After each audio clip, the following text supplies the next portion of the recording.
This podcast is a quest for well-being, a quest for a meaningful life through the exploration of fundamental truth. Enlightening ideas, insights on physical, mental, and spiritual health. The inspiration is love. The aspiration is to awaken new ways of thinking that can lead us to a new way of being well. Welcome to Body, Mind, and Soul Healing Conversations.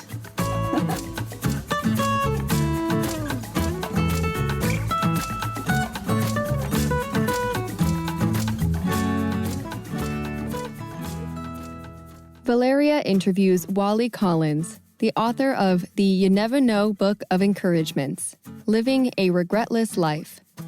Wali Collins is the founder and CEO of You Never Know Incorporated, Y''NEVANO.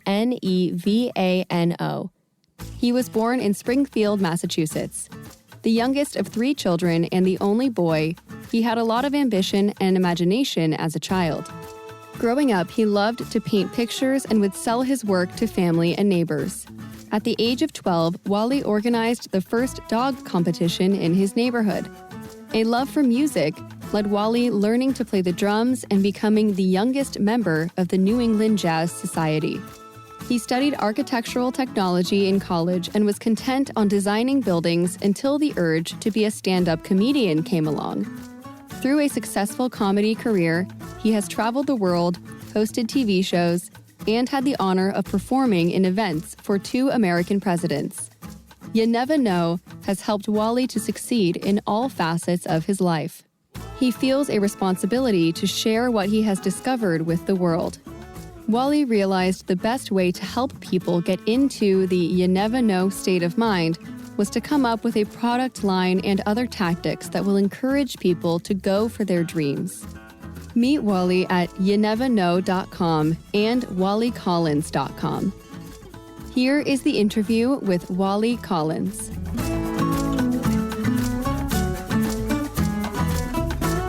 In your own words, who is Wali Collins? Wali Collins is a happy spirit who wants to spread joy. When you see his face, it's a reminder to be happy. Before we talk about some of the topics in your book, the You Never Know Book of Encouragements, Living a Regretless Life, I have a few warm-up questions, as I mentioned off record. What is life to you, Wali? What is life? Life is a journey. It sounds so cliche, but it really is. It's a journey when you tell your stories of different places that you visited. Metaphorically, when I was 18, driving my car, taking my first road trip, or being in love for the first time, having the first heartbreak. It's all about journeys, a collection of journeys. So life is a collection of journeys. I'm wondering if these journeys, do they have a destination? What is the purpose of life? The destination is your collection of stories. That's what You Never Know state of mind is going on that journey. Because you want to talk about where you've been, how you got there. At the end of the day, people ask you, tell me how it was. Not the fact that you're there, but how it was. And so that's the journey. So that's what life is. Like I said before, it's a collection of journeys. And then you sit down and talk about those journeys. And some people will relate to it.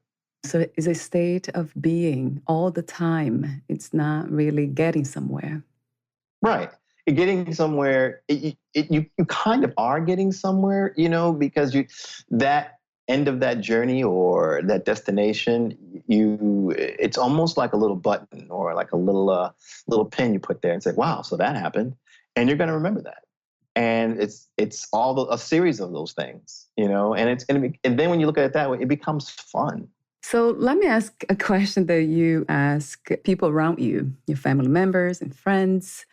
What are your dreams? Do you have dreams? Yeah. Well, I asked them that your dreams, goals, or desires, just to see if they are in a place where they want to be, or they're happy in that place where they are.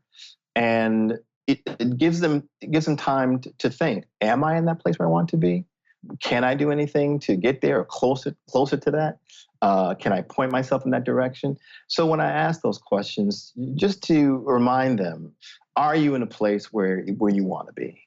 Are you in a place that you want to be today at this moment? I can't tell you how much of a yes. If there's a very yes, I'll say very yes. Most definitely. I'm happy all the time. If I'm not, I ask myself what's distracting me from my happiness, and then I'll start small to remind me that I do have a lot to be happy about. That I have breath in my lungs. That I have teeth in my mouth. That I have Right. vision. I could hear. And then I get larger. And I get a little broader with things with my accomplishments. Like I said, falling in love, falling out of love. Able to play an instrument, able to communicate, having friends and families that check on you and you check on them, understanding what love is and understanding how to receive love. So it's like I said, it starts small. And then once I start taking inventory, it gets larger and larger. And then a smile starts to come over my face, and a smile starts to come over my heart and over my consciousness. And I'm like, you know what? I am a happy person. I had the question here about what happiness is to you, but I'm not going to ask because it seems like you already answered that question. It feels like what you're saying is gratitude, just being grateful to be alive. Oh yeah, that's the first thing. Just be grateful. Just be grateful. And everyone says when I do presentations, people ask, "What do I have to be grateful for?" And people just overlook, like I said, those simple things. In my book, one of the encouragements is entitled "It Could Be Worse," Yeah. and it's just saying that you're looking at me right now. Not to say that being blind is bad. I'm just saying that you have vision, or the fact that you have a loved one in your life. That loved one may not be with you or may not be there. You're able to, get into a car and drive here. Some people have to you have to take a bus. That you're pain free if you are in pain, but you don't have more pain. So I'm saying is that it could be worse. So appreciate the moment and where you are right now. What would you say are the other components to happiness? The don't make it so complicated. Yeah. Simplify it. And that's what the book is all about. The book is, people can't see the logo, but the logo is a door. That's a jar, and that means go through that door. It's opportunity. It's possibilities. It's choices that you can make, and it's just that simple. So just try. Just go into that in that direct. Look in that direction. It's like a finger snap. It's just that simple. So yeah, like I said, it's just that simple. Hope I answered the question. I think it is simple. I agree. It might not be easy to practice all these principles. But nothing is. Anything the first time you try, nothing is easy. But understanding that you will get it. Learning how to type, riding a bike, it wasn't easy. Learning how to swim wasn't easy. But you understood that, that towards the end of this, this journey that you're learning, you're gonna get there. And that's going to be gratifying, and that's going to be such a great thing, and it's going to put you in a happy place. Do you connect happiness to faith? Sure. Faith is, to me, faith is believing, anything that doesn't have any solid proof that it's going to happen, or any solid proof that it will happen. But you have faith knowing in your heart that is that is going to happen, that you're going to be there. It sounds to me like it's trust in the unknown. Mm-hmm. That's what it is when you say trust in the heart, having that hope. Well, I use it more in my book. I talk about the difference between knowing and believing. If someone says to you that you won the lottery, there's a big difference when someone says, I believe you won the lottery, or I know you won the lottery. Right. So it's a thing of knowing that it's going to happen, knowing that everything's going to be all right, knowing that you are a happy person. Once you know that you are who you believe you are, you live that life like someone who's a millionaire. if you know you are a millionaire, you're going to live your life as a millionaire. But if you believe you're a millionaire, there's still doubt. There's still, like I say, a little glance or glimpse of doubt. But if you know you're a millionaire, yeah, things will fall right into place. When did you know that you were a happy person? Oh man, as long as I can remember, my parents always said to me, "Why are you so happy?" Yeah, how cute. Yeah. I always, what it was. It always gave me a nice feeling, being happy and laughing. It always gave me a nice feeling, and I like that. I like that feeling. So I was always a very energetic kid.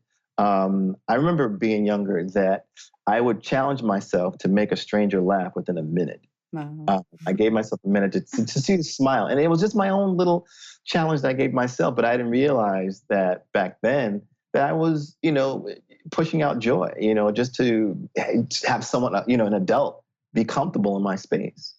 Do you connect joy to happiness? Are they the same to you? Yeah, I think joy and happiness. I think joy is deeper than happiness because joy is it's about peace. It's just this consciousness, I guess. Yeah, and happy is to me. I don't want to say superficial, but it's more. I don't know if I can say on the topical side, but I think joy. I mean, feeling joy. I mean, I know you get a feeling of being a parent or being a dog, a pet owner, or seeing a family, someone that you love succeeding. You're happy for them, but there's a joy there. It's deeper. It's just, it's just like almost like a richer color to it. What is your idea and understanding of a perfect life? The life that you're living, that is the perfect life. That's perfection right there. Everyone has challenges. Everyone has dreams, goals, and desires. Everyone has ups and downs. You're no different than anyone else on the planet. You are perfect. What is freedom to you? What is the meaning of freedom? What is to be free? Oh, man. Freedom. I guess to spiritually exhale. It's just that feeling of when you walk on a beach and you look in an ocean and you can exhale, but like in a conscious way. So that's the best way I can say it. It's just spiritually exhaling. That's freedom. And to do that, we have to come from a place of inner peace. That's what it feels like. Yeah, inner peace and just knowing that everything is great. Everything is great. At this time, what do you think is the world's greatest need, if there is one, from your perspective? I think it's to listen. I think we're a society that wants to push out our thoughts and opinions and comments, but just take the time to listen to what others have to say and understand that it's sincere. And once you do that, you'll change your thinking, and it will be just a smoother ride. I'm wondering, how do we learn to do that? Do you have some suggestions? The best way to, you start small, talk to someone or talk with someone, and, just consciously remember not to interject. Let them talk. I'm telling you, you can learn a lot about a person. This is in my book too. So I hate to sound so cliche, but it's in the book too, is that you can learn so much about a person if you just listen to them. Let them talk. Just let them talk. You'll learn, their fears, their desires, their loves, their hates, their all of it, favorite color, favorite foods. Just let them talk, and let them know that you're listening too, because we all want to be heard. And if you just repeat like a sentence, they just said, or if you nod your head, or stay in keeping eye contact. Oh man, it's a beautiful feeling to know or to feel that someone is listening to you. Sounds to me like giving. So it's like a gift that we are giving to someone. Oh yeah, and then the thing, you get a gift back because now you're learning about someone, and so it's a win-win situation. What is love to you, Wali? Love. Yeah. I want to say Love is that desire for the person or thing to be the best that they can be. Do you believe in unconditional self-love? Oh yeah, that's a very yes. Oh yes, Straight up question is, do you love yourself unconditionally? I have to. That's part of my survival. To not love myself, it's going to put me, like say, in a pool of doubt, and then I'll start to dismantle myself, and that doesn't help. That doesn't serve the world. It doesn't serve anyone. When I start doing that, so yes, I do. Oh, I do love myself. I'm hugging myself right now, actually.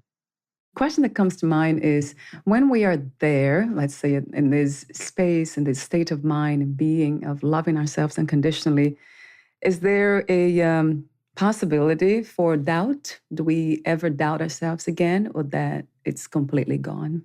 No, you will. You will. I mean, I think that's a human thing. To doubt comes in there, but it doesn't stay long. It's a challenge. The doubt is a challenge of your self love, or a almost like a systems check of how you love yourself.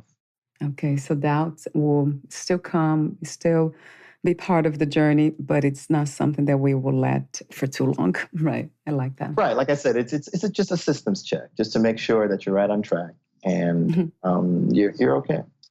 What, where, and who is God to you? Wow. What, where, and who? Yeah. I believe that we all are God, or God, I should say gods. We all have our own universe that we work in. God itself, I believe, is what they call source energy, where the universe, where you put into it and what you get back. I don't know if you're familiar with law of attraction. Yes, yeah. Law of attraction, and it's been proven that thoughts are things. So when you put those thoughts out to the universe and out to God or the source, those things will come back to you because you're a vibrational match to those things. And when I do my presentations, I put it in the context of what they call Murphy's Law. Murphy's Law is saying when bad things happen, or when bad things happen, more bad things are going to happen because you're in that bad thinking state of mind. But if you're in a positive state of mind and believing that things are going to be fine, believing that you are a person, you are a skinny person, not necessarily a fat person, or a healthy person, not necessarily a fat person. You once you believe that and put out those vibes, the universe is saying, "Oh, okay," and it gives it back to you. You said you are your own responsibility. That's the phrase that you used.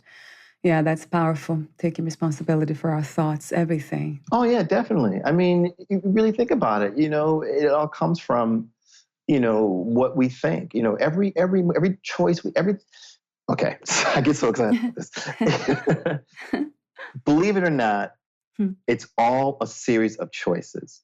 When you open your eyes, you decide to open your eyes. You can keep them closed, but you open them. You decide to get out of that bed. You can stay in bed, but you decide. It's all decisions. So where we are right now, each person who's listening to this, and yourself and me, it's all a series of choices. So you just make the choice. That's it. You just make that choice. And so you are responsible for where you are right now. That's a powerful concept that if we apply, that makes, a huge difference. It can change lives completely. You can just shift completely. Oh, it's so simple. That's the thing I try to stress. It is just that simple. People, for some reason, think, no, it can't be. It has to be complicated. It has to be. No, it is so simple. It's that easy. You mentioned the word believe, but it's not really believing. It begins with the belief and then it graduates to knowing, or you're using the word believe in the sense of saying something, that something will happen. You can use as a definition, knowing as a definition of belief. But I really think that belief is the umbrella, is the vehicle of getting to where you want to get to. So, how did you become a writer, Wali? How did I become a writer? Yeah. Well, it wasn't thing where I sat and said, you know what? I want to be a writer. Mhm. So the you never know state of mind was this concept that I had for my successes in my life.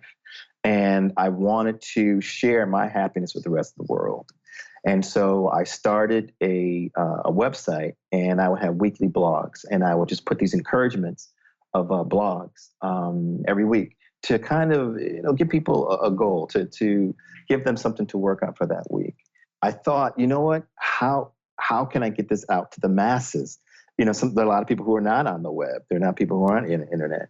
So I realized that those blogs are encouragements that can be in a book.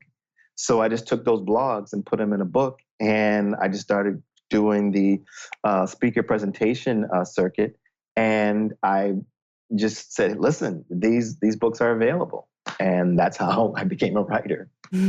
Yeah, it's like you said, it's simple, right? It is simple, and it's about choices. Yeah, I try to be as simple as I possibly can.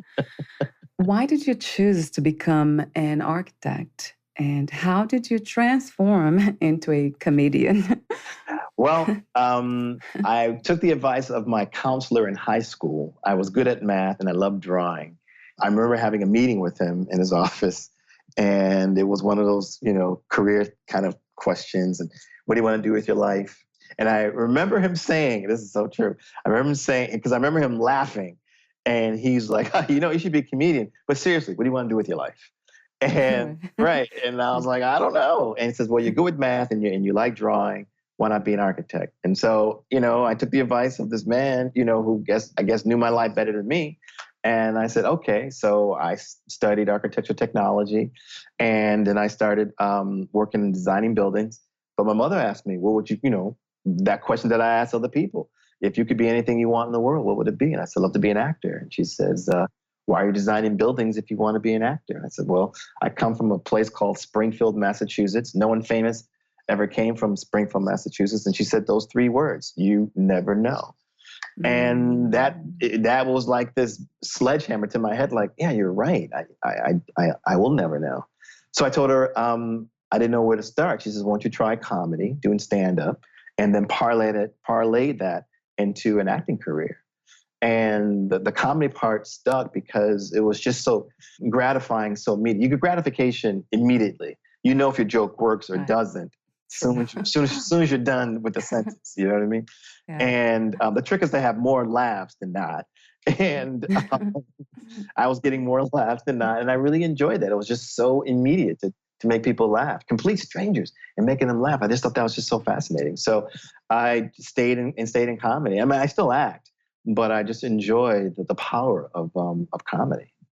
Yeah, we talked off record about the healing power of laughter.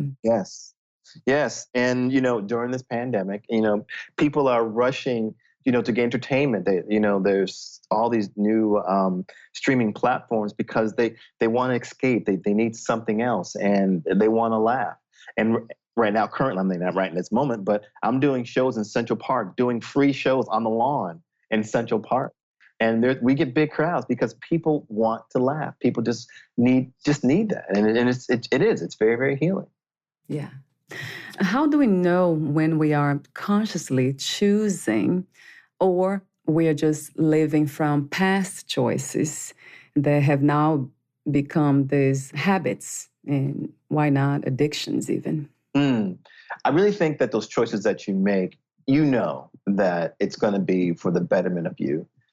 Making those easy choices, that, what, I should do it this way, but I'm going to do it the easy way or this way. And in your gut, in your soul, that's not what needs to be done. Some of the best work is, it's going to take a little time. Anything that has beauty to it, anything that has detail, it took time. And so you are a beautiful person, and take the time to sculpt, take the time to put in that work to be the most beautiful that you can possibly be. You have a phrase in your book that relates to that. You say, it is a lot harder trying to fit in than just being yourself. Yes. Talk to me about that, Wally, for a moment. For some reason, we get categorized or we try to fit into a certain category to be accepted. Yeah. And, you're like putting a square peg in a round hole or a round hole in a square peg. And, there's so many people who I've seen who are trying to do that. And they're very uncomfortable. They're very, when they go home, that's when they can be the real selves. And, they'll take off the wig or take off the, that certain outfit or clothing, whatever, just to be them. And there's this fear of not being accepted, of being your true self. And I really think this world will be so much of a better place. And that's, if I may digress a little bit, I think that's one of the great things about living in America. And that is so diverse. There's so many cultures. And I live in New York City, and there's so many cultures, and there's so many ways of thinking. I just think it's so beautiful that, you're seeing different people from all over the world, in this one place, how they eat, their foods, their music, how they communicate. I think that's amazing. And it's all different. And even within that culture, you're going to see people who are different, and even in that culture. So you have to celebrate that uniqueness. I really think you should. I think you really should just be so happy to be part of just being different, and celebrate your uniqueness. What is about that state of mind that makes people judge and not accept others the way they are? Because what happens is that I think people get jealous that when they see people, happy people, that's the only thing, it always, struck me as like strange, but so obvious when people say, I can't stand happy people, or I don't like mourning people. And I'm like, really? Because it doesn't make sense. Yeah. It doesn't make sense. But it's saying that, you know what, you can be happy. And people just like, I want to stay in this misery. I want to stay accustomed to this certain kind of sadness, which they're familiar with. But when they see this person who is happy, has a smile on his face, it challenges them. And they don't like that. They don't want to be challenged. They want to be in that place where they know and what they're familiar with. And that's it. And that's where they want to stay. So they are actually uncomfortable with the idea that they might be changed by being in contact with these people, somebody who is different. So it's fear. Oh yeah, it's fear. It's definitely right. Exactly, it's fear, and they're getting almost like an invitation to come out of their comfort zone, and they're like, no, don't challenge me like that. No, leave me alone. I don't like it. I don't like it, and I don't like you, because you're a reminder of change. Give ourselves to the unknown, right? It is a challenge. It is a challenge. But like I said before, everything new is a challenge, but you'll get it. You'll get it. The key is to stay open, right, Wally? Mm-hmm. Stay open and understand that if you stay in that frame of mind, that state of mind, that, you know what, you could try something different today, just to change things up. Put your watch on your other wrist. When you start your routine of going to the store, or if you're working, instead of taking a right out of your front door, take a left.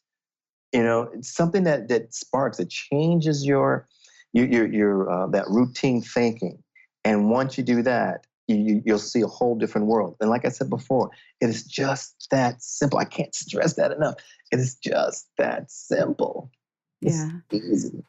If we are open enough and willing to take the leap of faith, right, into the unknown. Right. And like a lot of people, like I said before, they get worried when you hear leap of faith or change. It's something big. Not all. It's not. Don't think that, and these 10 easy steps. None of that. Forget all of that. All you have to do if you want change is just move something. Rearrange your furniture in your house. Button your shirt from the bottom up. Something different that takes you out of that routine. And I promise you, you're going to see your world in a totally different light. Yeah, I love these simple suggestions that you gave. And colors. That's another thing. Colors. Wear a different color that you know. And it'll definitely change your state of mind. What are some of the signs that we should be looking for that we are trying to fit in and not being ourselves. Do you have some suggestions? Oh, you'll know. You'll know because you get that uncomfortable feeling like waiting in line. You'll get that feeling of containment. You'll get that feeling of almost like claustrophobia that, once you're like, "Ugh, I don't," and then people are like, well, I just got to do this to get through. But it's that claustrophobic feeling. It's that feeling of being contained or being restricted. That's when you're not being yourself, or you're being forced into a position that you really don't belong. Talk to me for a moment about purpose and passion. Are they the same to you? Not really, because you can go for your purpose with passion. True. Yeah.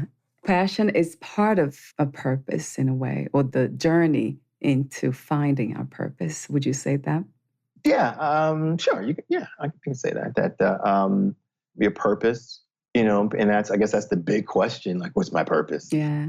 But that's another thing that's really important too, is that if you're looking for a bigger purpose, or you're looking in the world, this vastness of the world, and saying, how can I make change, in the world? But it's really starts small. Your purpose is you being you.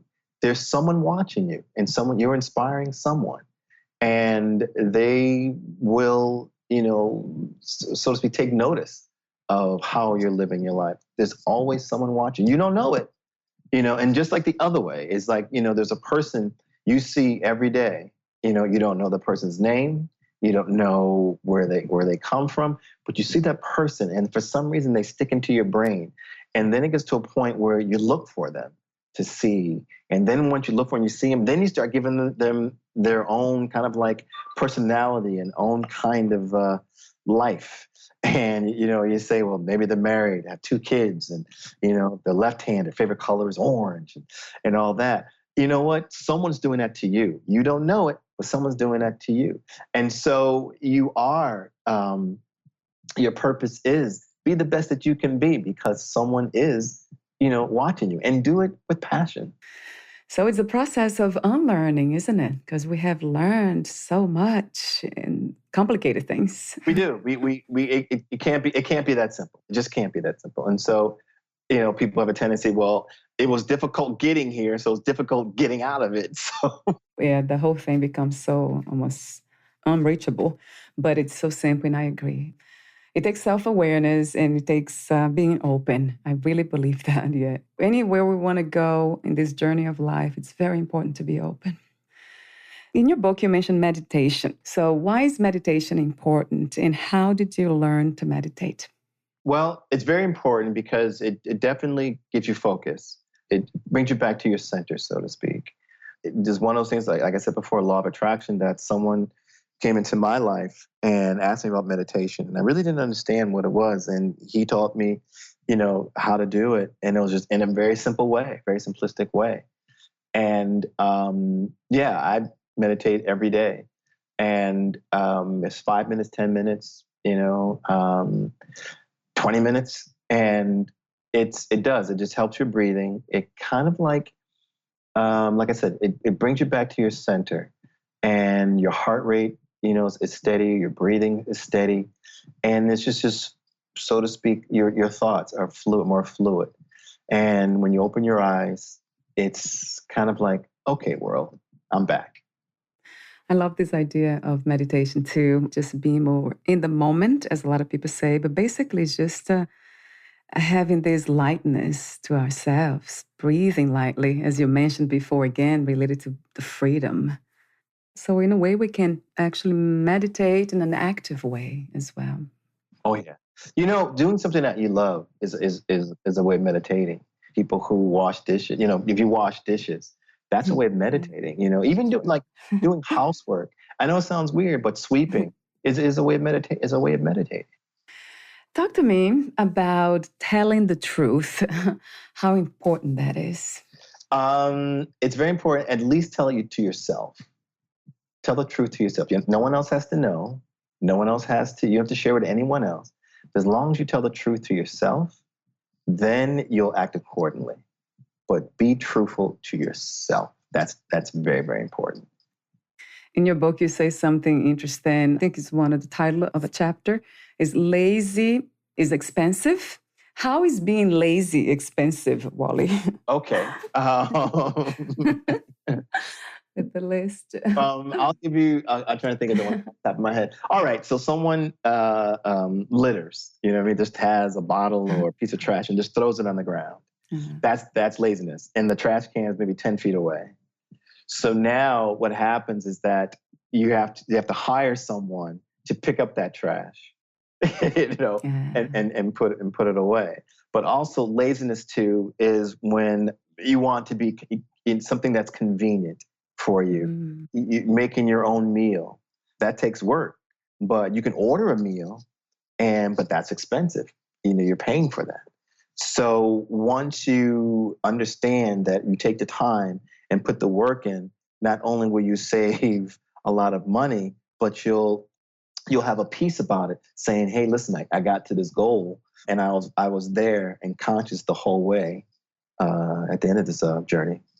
You said the most common reason why people do not succeed is because they are afraid of the unknown. So I guess my question to you is about success. What is success to you? What is to be successful?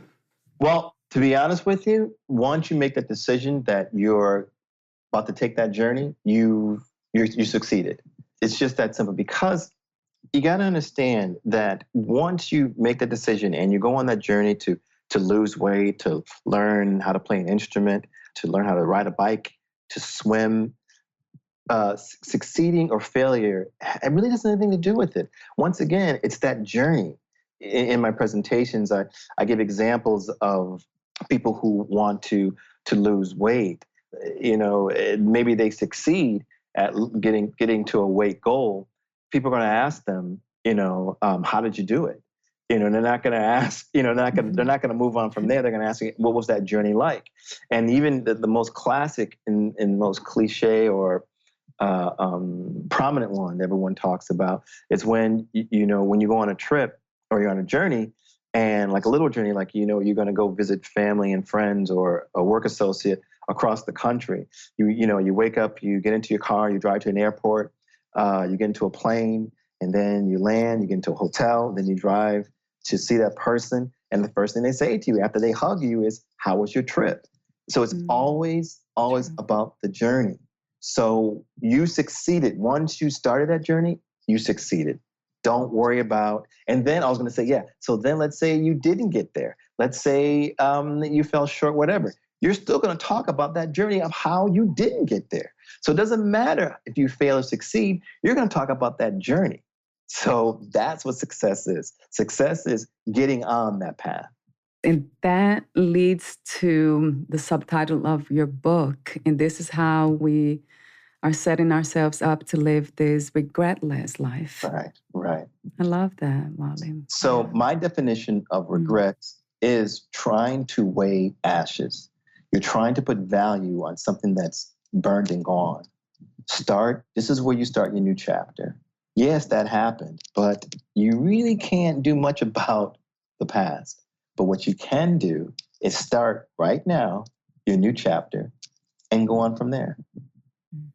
So I have a few more questions here, but before I ask you these questions, would you like to add anything or read a passage in your book? You know, you talk so much, you know, so much of the book, and actually one of the passages I was going to read. But I want to say to folks that, you know, kind of like a recap, that living in your never know state of mind, once again, is just that simple. It's just turning a left or turning to right. Like I said, it's a finger snap. It's just that state of mind. Just change your state of mind. You are in your never know state of mind. You're on your path of living a regretless life. Don't worry about failing or succeeding. Once you're on that path, you're already there, because you never know. If you knew you would die soon, meaning leaving the body, would you make any change in your life or do anything differently? What a great question. No, that's, wow, I didn't expect that question. No, no. My legacy is my book. When I pass on into the next dimension, my book is here. And that's my way of saying to people, you can do it. I'm always going to be encouraging you to do it. And the way I live my life is going to be my, my record of how I got along in this world. So no, I wouldn't do anything differently if I was going to pass on tomorrow. No. Wow, that's a great question. Thank you. You reminded me of, I think Gandhi. He said, "My life is my message." Yes. Yeah, that's definitely beautiful. And that's true, because when you look at people, when people do eulogies, that's what they do. They go over their life and the message that they and then people put it into some kind of context of saying this is the message that this person left.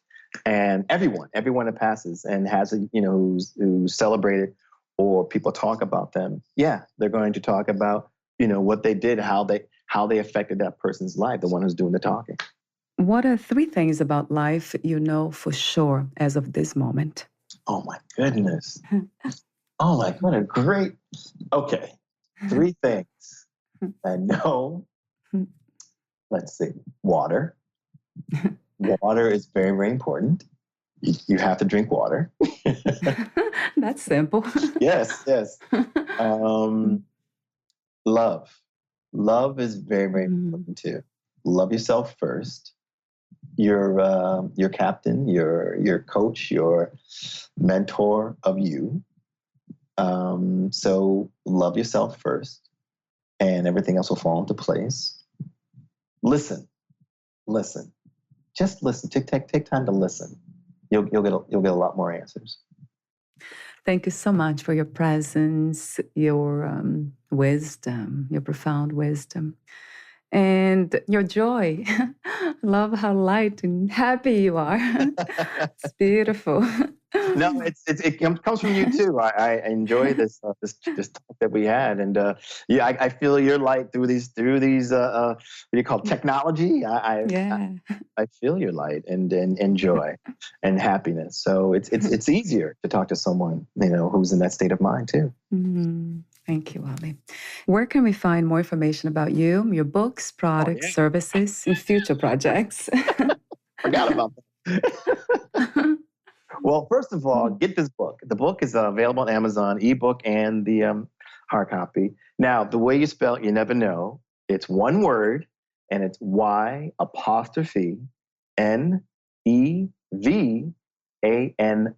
So it's one word, you never know.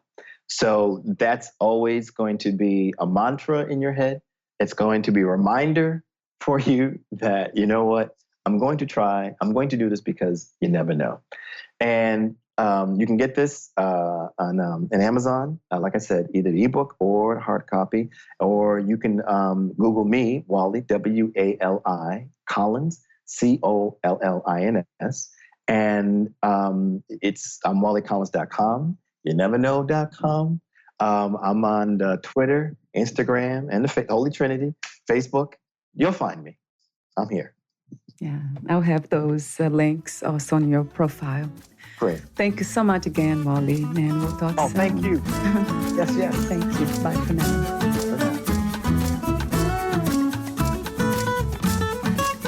Thank you for listening.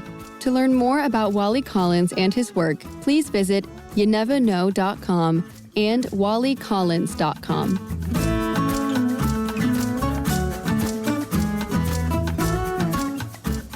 To learn more about this podcast, please visit fitforjoy.org/podcast.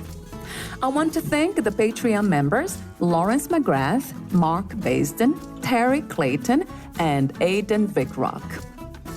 Thank you again for listening, and bye for now.